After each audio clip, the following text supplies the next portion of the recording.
Well, hello and welcome everybody to another edition of Rowing Chat. I'm Rebecca Caroe from Row Perfect, and Rowing Chat this month is with Troy Howell from the Craftsbury Sculling Centre.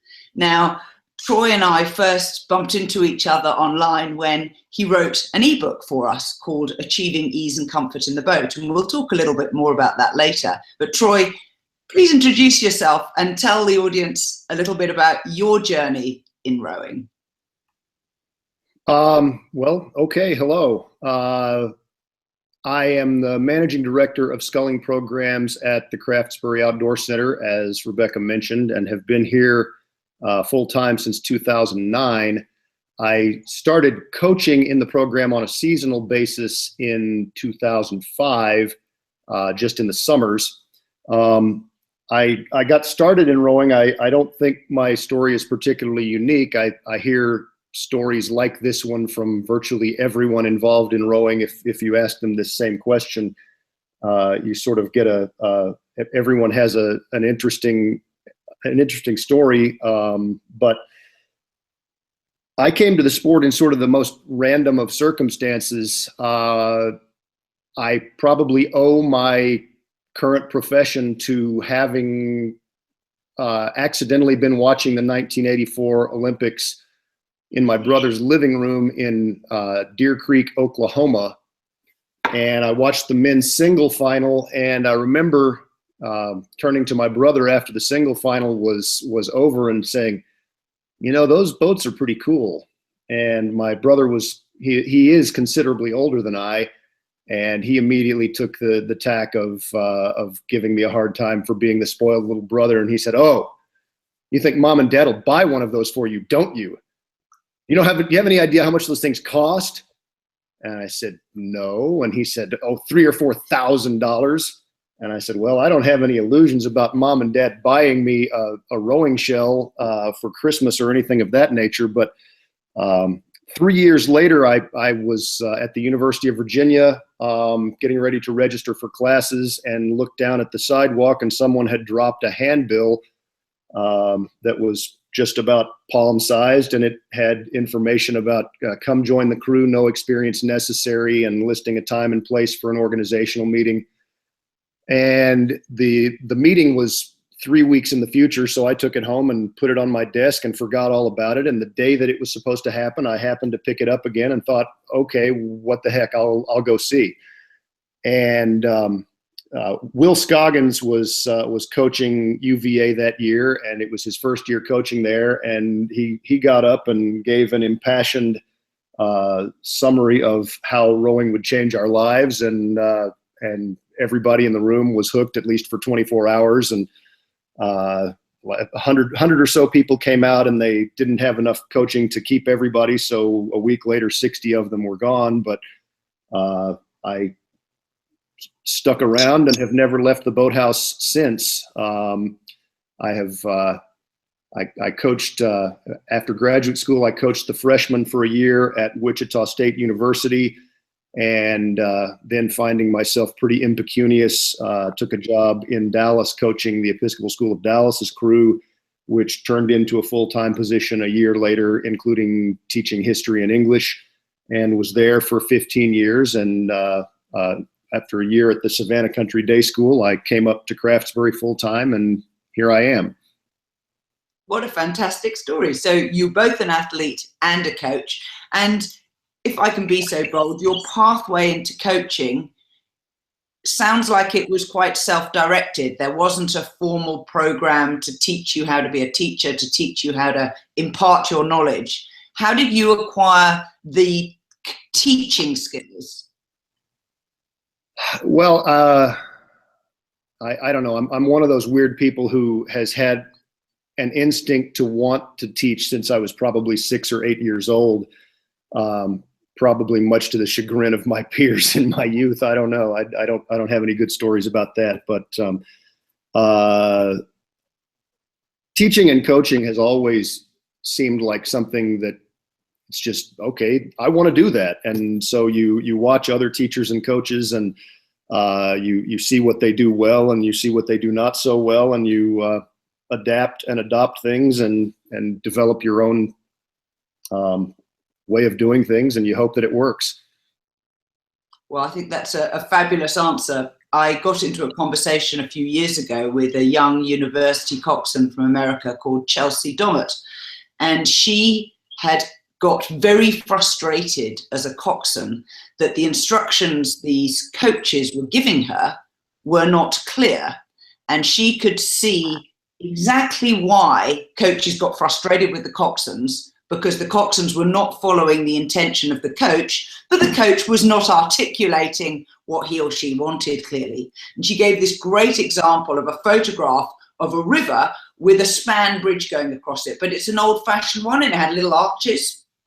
And you could see that there were actually 6, say, arches across the river. And she said, so when the coach says you need to paddle up through the left-hand arch, and, you know, we'll meet upstream at the bend or something, she said, I know, because I've rowed here for a while, that the extreme left-hand arch is full of mud and it's not wide enough for a rowing shell to go through. And you can see from that instruction, a novice coxswain would try and do as they were told. I expect you've had situations like that. Yeah, don't get me started on coxing stories. We'll be here all day. There was a coxswain that was part of our crew at the University of Virginia who never could grasp the concept of momentum, and so she would stop her shell when she was next to the other shells, and then they would glide on 3 lengths past. And our coaches used to tear their hair out trying to teach her about stopping early in order to wind up in any event. Yeah. So the self-taught coach is a very common situation in rowing. And one of the things that I would love to help people who are listening is to figure out ways where they can ask questions and learn what to look for. So my husband was very fortunate that his dad was a rowing coach, and together they would watch rowing videos. They would watch videos that he had shot on old 8mm film, but also, you know, the actual races that were on television and stuff. And he would turn to Grant and say to him, why is that boat going faster than the other boat? And I always thought that was a fantastic question, because if you have the ability to rewind and play in slow motion, you can begin to figure out possibly what it is. So if I was to say to you, you've got a new crew or athlete in a single in front of you, how do you start with coaching someone that you've never ever coached before? You know, the first place my mind goes with that is with a story that I've been telling all summer, and I'm probably going to butcher it, but I'll get the spirit of it right. There's an old story about someone admiring a sculptor's work and saying, you know, how do you create a sculpture like that? You know, you look at this block of marble and you see an elephant, and the sculptor says, well, you know, it's easy. You just chip away everything that doesn't look like an elephant. And so the first thing that I think you look at when you see a new sculler or a new crew is what are they doing that doesn't look like sculling the way that you see sculling in your mind's eye, and begin chipping away at the most obvious instances of wasted motion or of unproductive motion or of abruptness. I think good sculling and good rowing, it looks simple, and the more you can simplify things and sort of set aside the superfluous, the more rapidly you're going to move in the direction of good sculling and good technique and good coaching of all of that. That's a really interesting point of view. Do you have an actual example with someone in mind? I mean, are you the sort of coach who always starts coaching the recovery or the finish? No, I think I think good coaching is always somewhat intuitive, and the first thing that coaches need to learn, and I'm not going to be the first coach to say this. In fact, I won't be the 104,000th coach to say this, but be wise enough to be silent until you actually have something substantive to say. Sometimes you'll wind up watching a sculler for a good long while, and if it's someone who's pretty proficient already, you don't want to charge in and start making suggestions that may or may not be productive. You might be trying to coach away an idiosyncrasy that actually turns out to be harmless, and you just don't know on a 30-second or a 90-second or even a single outing basis. Yeah, I think I had another answer to that question, and I have since lost it. But do you always start with the recovery? Do you always start with X, Y, or Z? The simple answer to that is no. You look at the sculler and try to determine what is the single biggest thing that is currently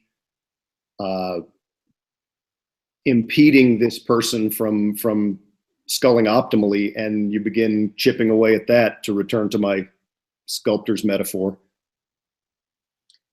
So you started your answer by saying that you need to look for the elephant. So you have in your mind a very clear picture of what good sculling looks like. How did you acquire that? Well, I'll start with a story about my own experience as a novice. At UVA back in the fall of 1987, really the only good rowing I had ever seen, or good sculling that I had ever seen, was the '84 Olympics, as I mentioned earlier. And so we had spent, I don't know how many weeks, but it was multiple weeks, and we'd done nothing except row in 8s by pairs and 4s and occasionally 6s, and we kept getting told, "Oh, you're not ready to go all 8 yet. You're not ready to go all 8 yet." So we do these endless pause drills and endless rowing by pairs, 4s and 6s, and none of us in these 8s had any clue what it was supposed to look like or feel like. And I'm probably exaggerating a little bit, but we didn't have in our mind's eye a model of good rowing.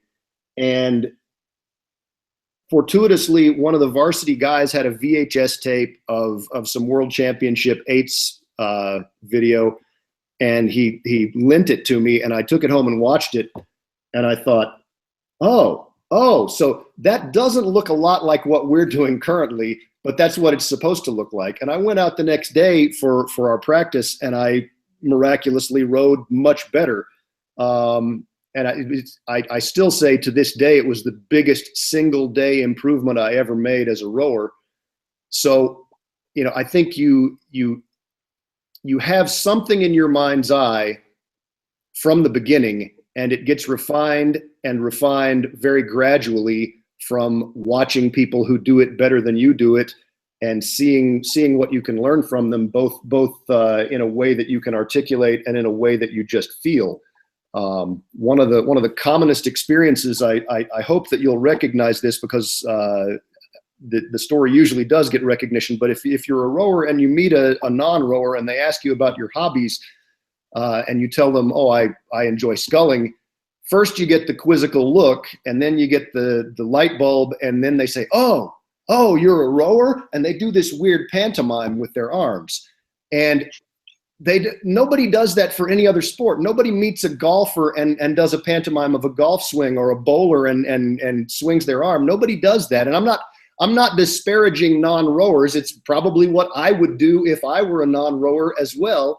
But it reveals instantly a misconception that virtually everyone brings to the sport, that rowing and sculling are primarily something that you do with your arms. And so one of the first projects for any coach is to disabuse the beginner of the notion that this is an arm sport, that it's a pulling sport. If they were going to do an accurate pantomime, they'd do something looking a lot more like a power clean or something like that, where the hips and the body weight get involved. So, I think it's very much a process of shedding misconceptions and getting an ever clearer picture of what it looks like. It's unfortunate that we can't download the video clips from our own minds, because I'm pretty sure that if I could play the video clip from 1987 of what I thought good rowing was supposed to look like against the video clip that I would currently have, they would look very, very different. That's so true. That's so true. And of course, luckily for us people living in the modern age, we have YouTube. We have a large resource of rowing videos that are freely available. And although you can't download them, you can play them. And you can play them and review them and play them. I think you can play them slowly as well, which of course is a great improvement. There was a very famous coach, Mike Spracklin, who was a member of Marlow Rowing Club, where I was also a member for a while. And he went to the Empire Games, I believe in 1956, rowing as a double scull. And he said to us one time, there was no video, there was no film available to me and his partner, whose surname was Baker.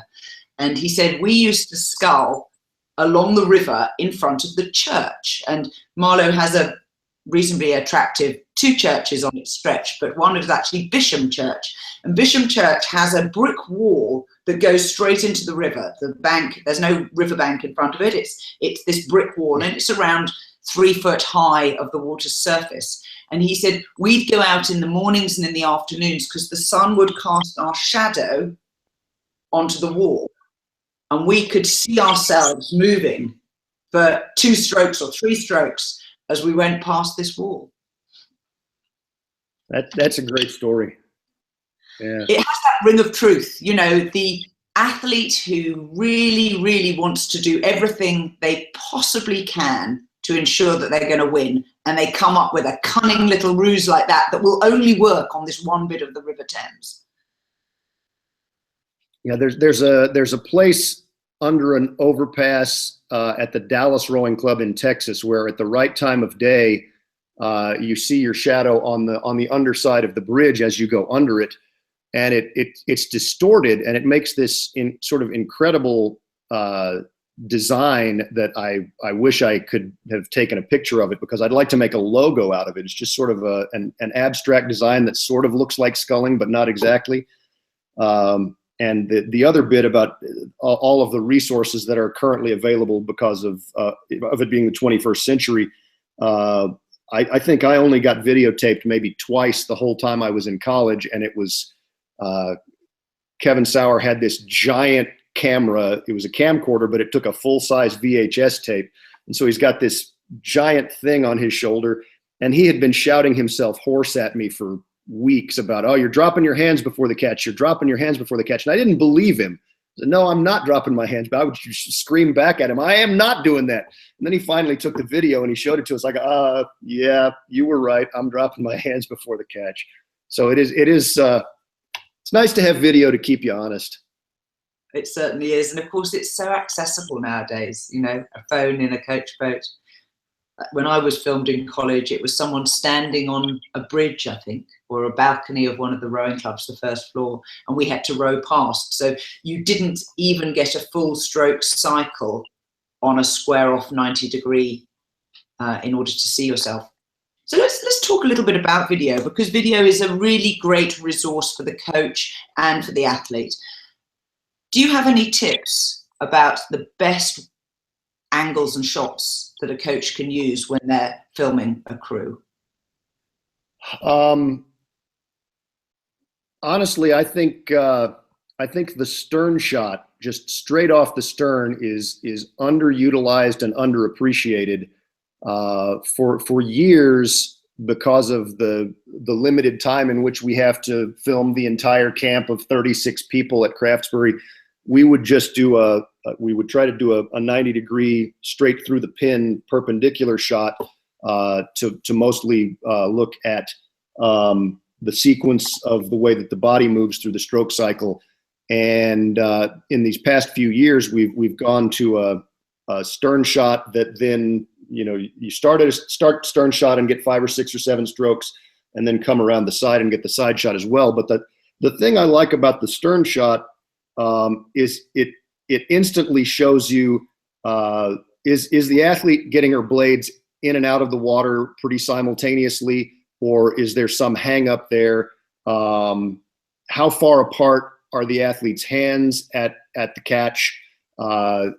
Typically with brand new beginners, they're very cautious. They don't want to go up to that scary tippy place up at the front end, which needs to be made less scary and less tippy.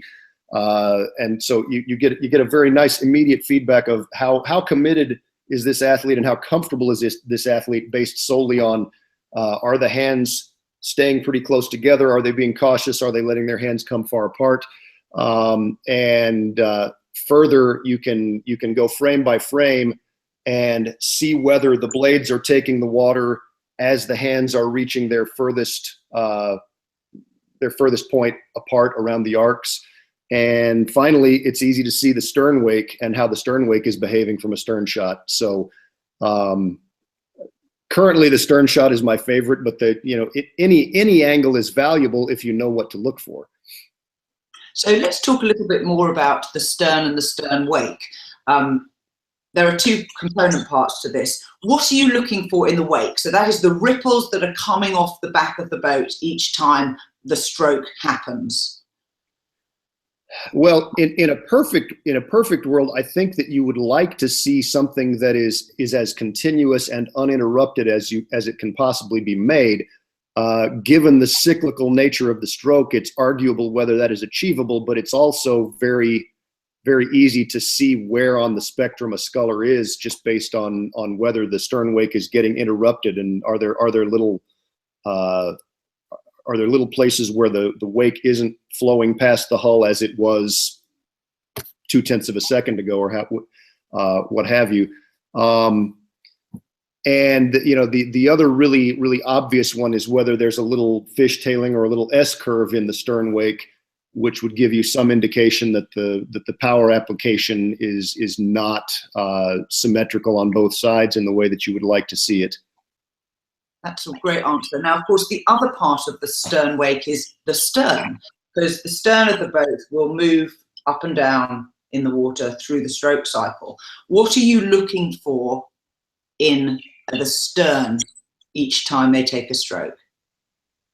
A lot of it depends on the make of the boat they're rowing and what rating they're rowing and what pressure they're rowing. But again, I think in a perfect world, you'd like to see as little compression of the stern as possible, and that if there is some dipping of the stern, that it takes place very quickly and is ironed out immediately, rather than being a sort of drawn out process.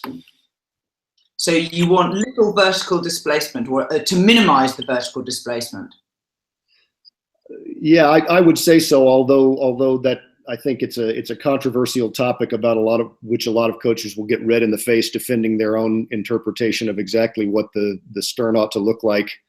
So where we're getting into here is a question of technique versus style. I know, and you know, that there are lots of very different ways of making a boat move. You only have to watch the recent Olympic Games and you could see different ways that athletes move. Let's not use the word technique at all. But we also know that they can be very, very effective, and they may not be your choice of pattern to teach. Where do you see style coming in compared with base technique? Now, you didn't tell me you were going to ask that question. I think an awful lot of style has to do with posture and whether or not the coach prefers that the athletes be more upright, how much curve of the spine the coach is prepared to tolerate, and how much he or she wants to emphasize sitting in a supported posture, how much much forward body angle, how much layback, that sort of thing. And, I think the universal fundamental principles have largely to do with how well the athlete is moving his mass within the shell and getting the blade work to coordinate with the movement of the mass. And those are the sorts of things that you can't violate. If you're not using your mass very well, you're just not going to be very fast, regardless of what your chosen style is. True enough. So when going back to the earlier question about coaching someone for the first time, are you both assessing style and technique?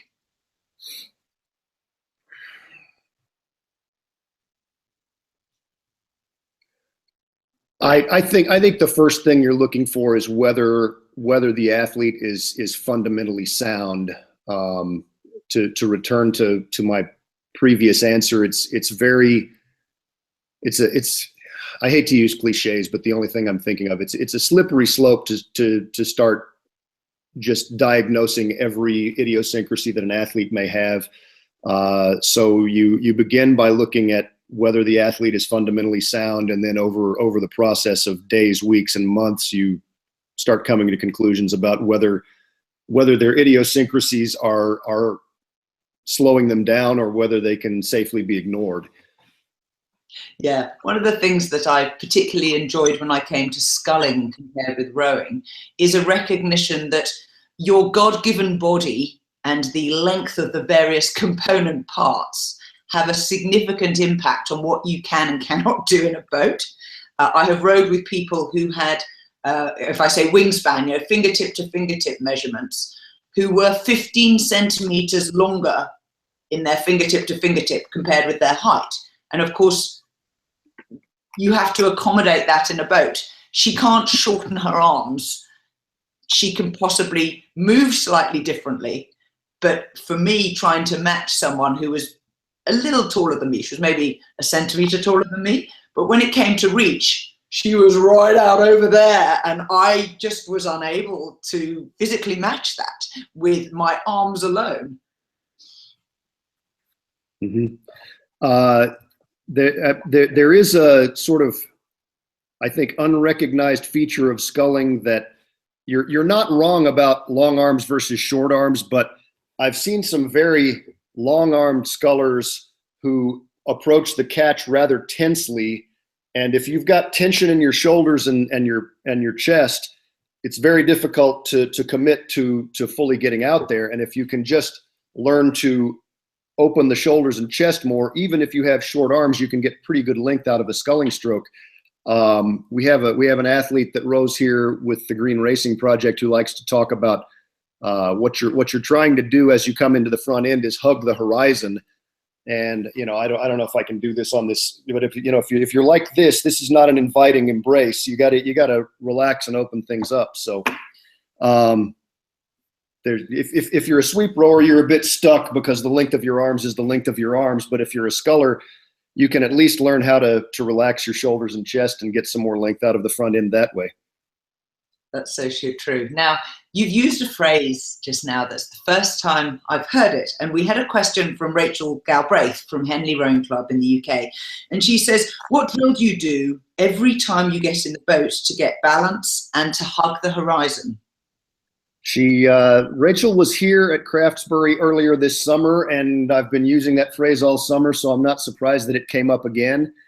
And I think I thought about this. This is one of the few questions that was prearranged, so I'll reveal that I had a chance to think about it a little bit over the last 24 hours. But the simple answer to that question is I use whatever drill works that day. And a couple of my favorites that are in that ebook that you referenced earlier, Comfort in the Boat. There is just the simple act of sitting out at the front end with your blades feathered and your handles at a height that will produce even keel, and just reminding your nervous system of where it is, because you don't spend nearly as much time in your sculling shell as you spend walking about. So it's good at the beginning of an outing just to remind yourself where you are and to go to the least stable place you can find and reassure yourself that, okay, I've been here before and this is what it feels like and I can be here again. Another of my favorites is rowing in place, which it's a drill that one of our coaches from open water rowing in San Francisco, Ellen Braithwaite, brought up here, and that we've since adopted and sort of universalized. But it's really the simple act of starting with your blade square and taking an entire stroke backing with the blades in the water without really trying to make the boat go anywhere. You're just trying to row in place. So you do this very gently, and in doing so, you wind up out at the front end. And that moment of reversing direction when you begin the drive tends to be a very dodgy moment for a lot of people. And if you can kind of get through that and feel like, okay, I reversed direction and I didn't feel obliged to grab my handles and hang on for dear life, it tends to produce a level of ease in the shell that you wouldn't have gotten if you had just taken off rowing straight from the dock. Well, I'm sorry, I talked over you. Tapping drills are good as well. Great. So Rachel, there you've got 3 separate drills that you can have a go with on the Henley Reach. We're going to take a short break now and hear from our sponsors. Masters are some of the least cared for members of your rowing club. Unlike children, they can row unaccompanied, they don't get coached regularly, and yet many are among the most successful regatta medal winners in your club. Row Perfect has teamed up with expert coach Marlene Royal to create a Masters coaching resource for your group to coach yourselves. Designed in 7 modules, the Faster Masters program comprises video tutorials, written transcripts, and ebooks to help explain ways for you to become a faster master. We cover how to adapt technique to suit the physical compromises which come with age, drills for improving blade work, stroke power gains, and how to prepare for a 1-kilometer race. You will benefit, you will understand how to scull and row faster, and how masters can be the most competitive of athletes with Faster Masters. Go to the Row Perfect homepage, rowperfect.co.uk, and click on the circular icon at the top of the page called Faster Masters to learn more. There you can see the detail of all of the modules and what you will learn when the program launches on the 1st of October. Now, I'm back with Troy Howell, and Troy obviously has told us that he coaches at the Craftsbury Outdoor Centre. Now, Craftsbury is a year-round centre which accommodates rowing in the summer, I understand, and skiing in the winter. And we had a question from Mike Wagner, who's from Sagamore Rowing Association in Oyster Bay, New York, and he says, what skills have you learned from the elite skiers at Craftsbury? Well, honestly, I think that being at Craftsbury in the winter for the past 7 years has been a unique opportunity to explore another sport that has enough similarities with rowing that you can learn a great deal from it.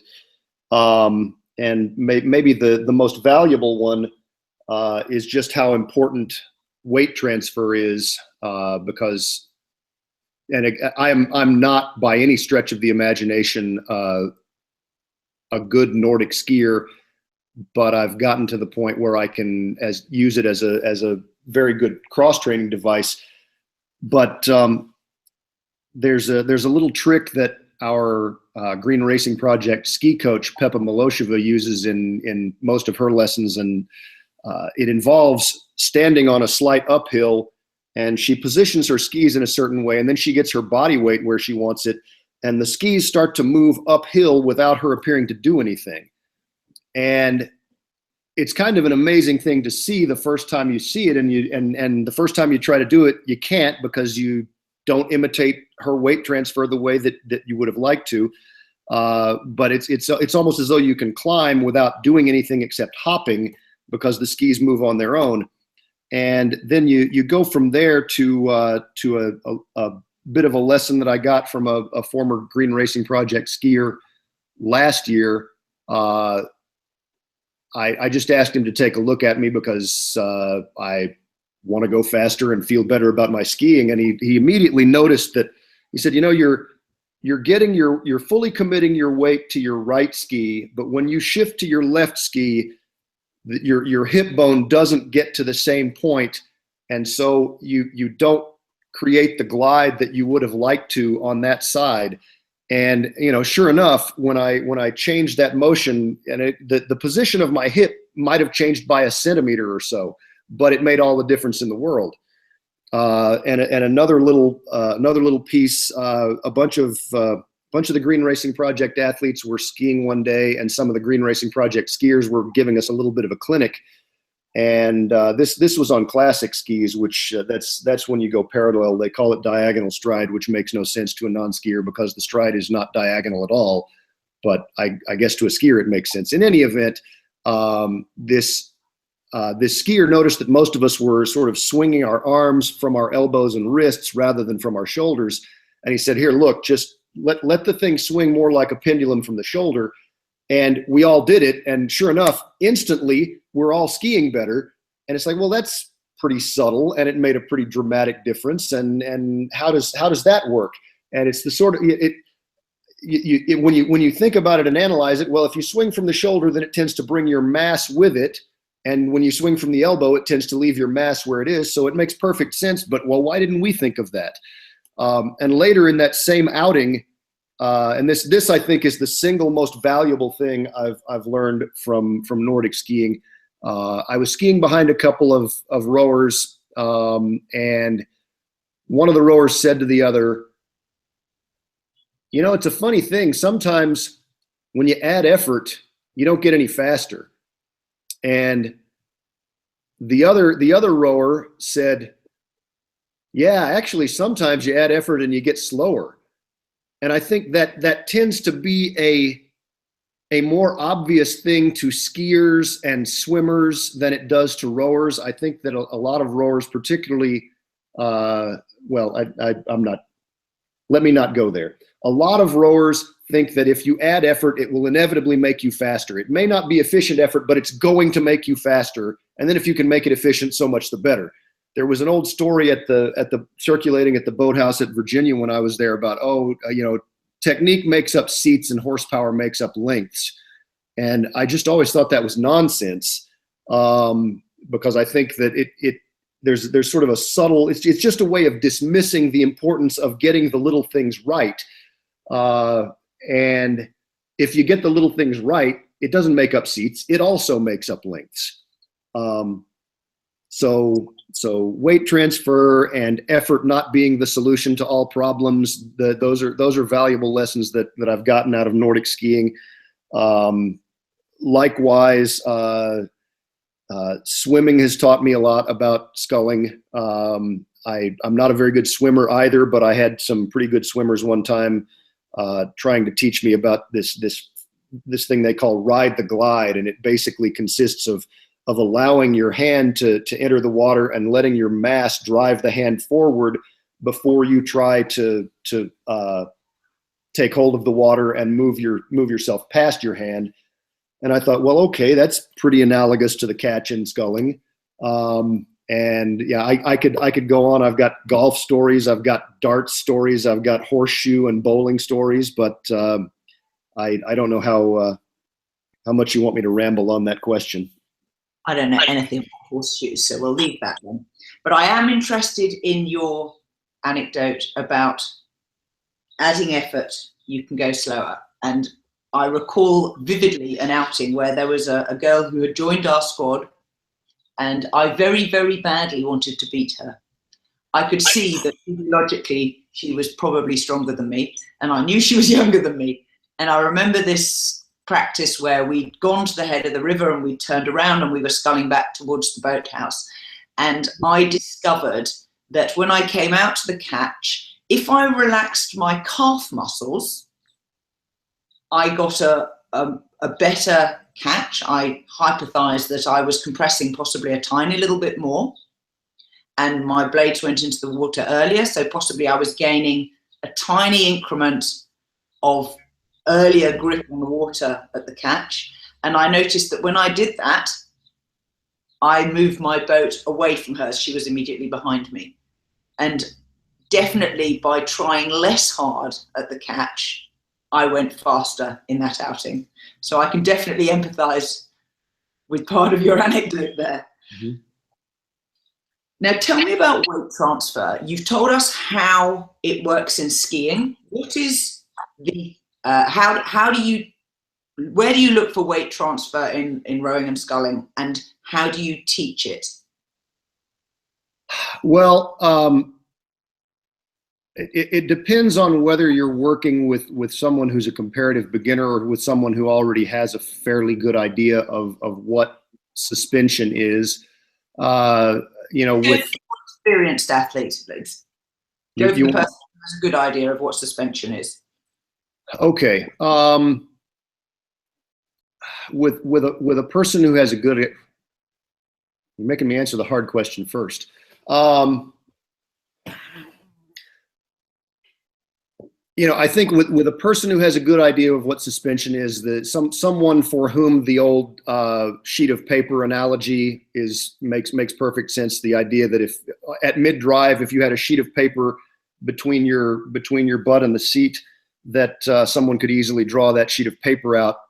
I think the next step for most people is recognizing that what you're trying to do is get as much weight on the foot stretchers and the handles and off the seat at the same time as you possibly can, and to maintain that for as long as you possibly can. So I've lost my train of thought. I'm sorry.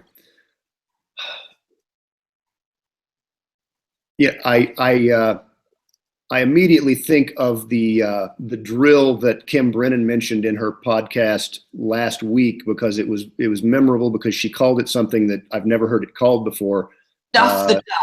Stuff the duck is exactly right. And in any event, that tends to be called the top quarter drill or the hang drill on this side of the Atlantic, and I think that's sort of the number one drill for beginning to teach suspension to people who sort of have the concept that the seat is not simply something to sit on, and that sculling consists of something more than pushing and pulling. That the rowing in place drill that I mentioned earlier is also a really good suspension drill. If you instead of going back and forth as slowly as you can, you go ahead and take the backing stroke, and you immediately go into a rowing stroke in which it's your goal to get the weight on the handles and the footboards at the same time. The action of the boat going backwards and reversing direction makes it very, very easy to feel suspension in that situation. And if you really want to take it to an extreme, you can put your feet on top of the shoes, and instead of just taking a stroke, you can suspend your body weight on the oar handles and the foot stretchers and stand up immediately and put a foot back on your between your tracks. And that's sort of the extreme version of suspension. And the other analogy that I always like to trot out when I'm trying to teach the idea of suspension is of a pole vaulter. If a pole vaulter who plants the pole at the end of the run up to the vault and then tries to climb the pole or pull himself up the pole is not going to be a very effective vaulter. The vaulter's got for some period of time, he's got to surrender his body weight to that pole and let it take him. And to some degree, the same is true of a sculler. The sculler has to surrender her body weight to the two handles and let it just get out there on the oars and load the system up. It's not quite the same because it's not nearly as passive, and of course the muscles are working at the same time.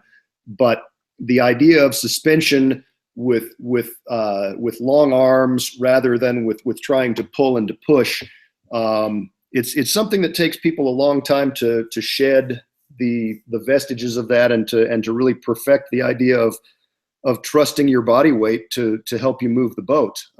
But the great thing about it is that gravity doesn't get tired. I remember hearing a good story about Igor Grinko, who used to coach the U.S. scullers and then went to China and coached there. And of course, he was from Russia, and he had limited English vocabulary at the time. And so one of his favorite phrases to use was use your body weight. And just those three words, it's pretty profound.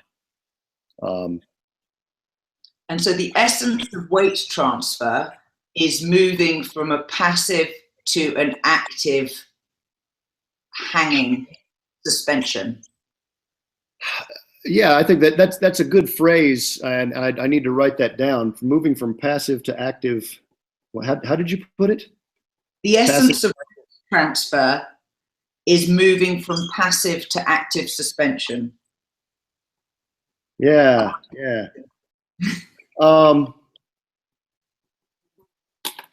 Yeah, exactly. And another little trick. One of our coaches here, Rick Rickey, is fond of saying that at the catch, when the blades take the water, your job is analogous to getting up out of a chair. And we have people just sit on flat chairs and see, okay, what do I have to do to easily get out of this chair without using my hands? And you find that in order to get out of a chair and have it be easy, you wind up preparing your body in a very similar way to the way that you prepare your body as you come up the slide. And if you don't get that body preparation, well, then you have a much harder time getting up out of the chair. But if you let the weight come forward, then it becomes much easier and you just sort of pop right up. So one of the... Have you ever taken Alexander technique lessons? Because one of the first things they get you to do is how to stand up out of a chair without leaning forwards in order to get your body mass. It's about controlling your core and using your core. I now want to stand up. No, I've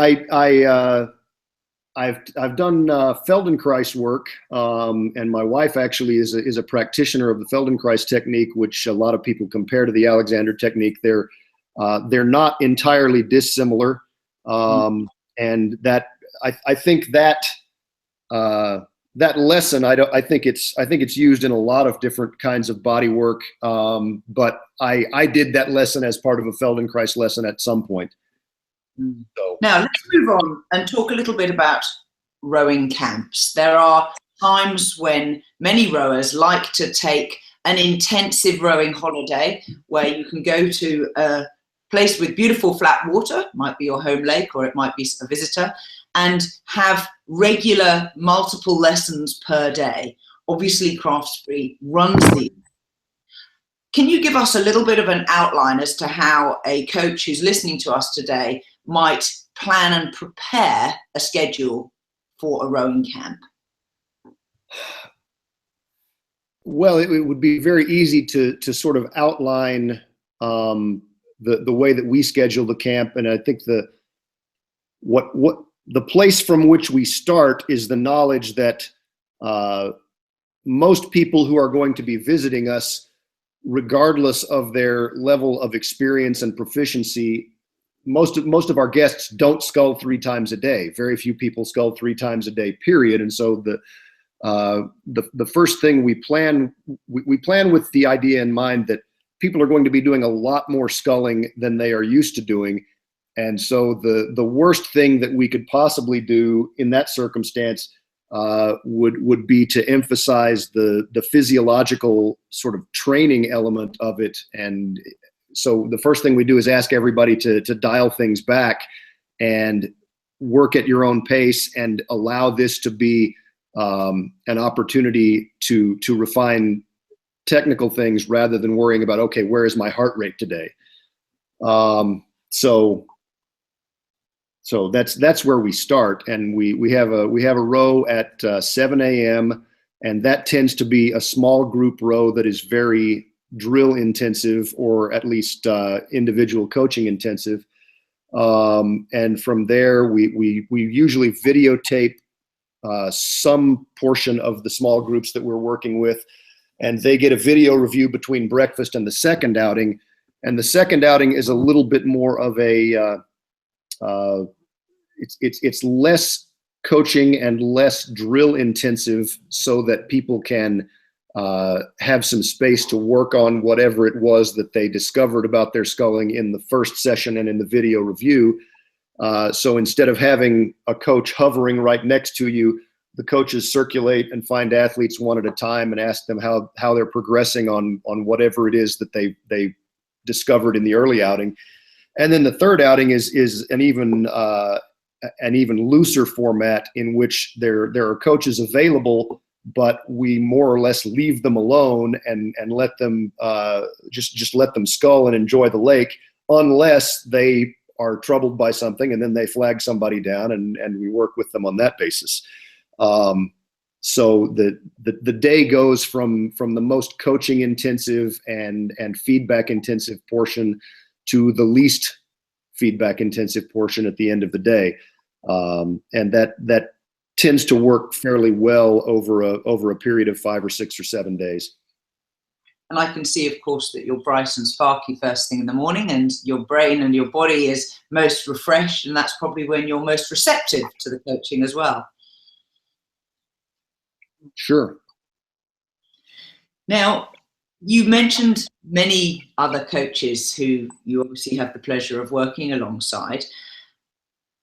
I have the experience that a lot of club coaches find that their experience is quite solitary. They may have a squad of athletes that they're working with, but they rarely have the presence of another coach alongside. How can coaches learn from other coaches? How can they get coaching, as it were, their questions answered?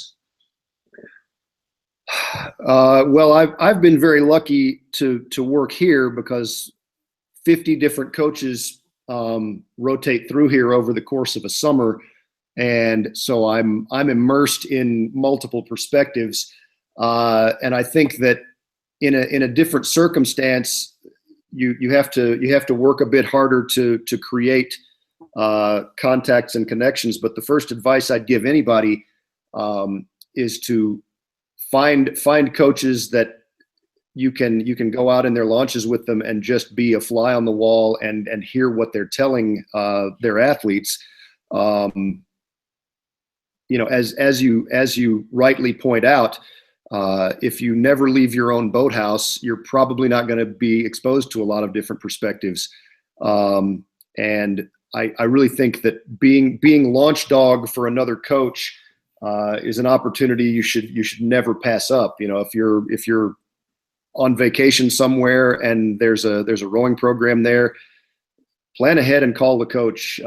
Most coaches are receptive to people riding in the launches, as long as you promise not to try to take over the megaphone. I think that's very good advice. And certainly as far as coaching etiquette goes, I personally have a rule of thumb, which is I never coach unless I'm asked to coach. One of the best ways of having a more experienced coach in the launch with you is to talk privately in the launch, but then always the person who regularly works with the crew, they're the ones who give the instructions. So if the more experienced coach points something out, it's, I think, more empowering that they don't then instruct the crew, but actually it's the regular coach that instructs the crew. Do you ever use that method? Try to use it all the time.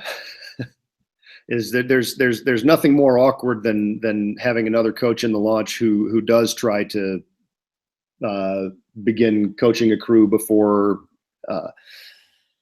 they've had an opportunity to observe them, or just steps on your toes. So I'll try to keep that in mind when I'm in somebody else's coaching launch. Now let's move on to a little bit about you as an athlete. I'm guessing you're still training and you still stay fit. We had a question in from Neil Kashishian from Rain Rowing Club in Frankfurt in Germany. And he says, what do you usually think about when you're rowing alone?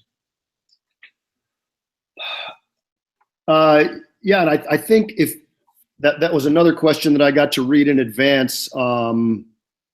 I think he included somewhere in that question of is your mind a complete blank, or something of that nature. Am I remembering that right? Yes. And I guess the answer to that is no, but sometimes you sort of wish it were. I remember the coach who taught me to row as a novice one day in the spring talking about having just one thing in your mind and figuring out what it is, what's the one thing that's going to unlock your perfect stroke. And he said, it might be a single word, it might be an idea, it might just be something that you feel. It's like, this is what it feels like when I'm rowing at 30 strokes a minute, or this is what it feels like when I'm rowing well at 14 strokes a minute. So the first place I'd go is that I try to have as few thoughts as I can, and oftentimes it's not something that can be articulated. It's just, okay, this is what I want to feel, and this is what I have to do to feel this.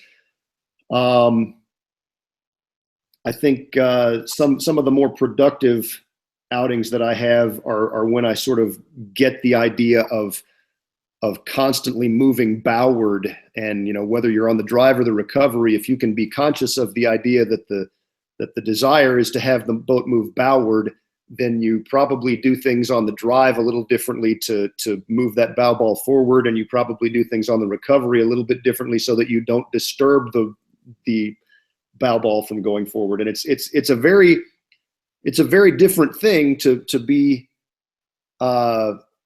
sitting backwards and you're looking in the direction that you don't want to go, and there's a subtle but important distinction between being conscious of looking that way or being conscious of going that way.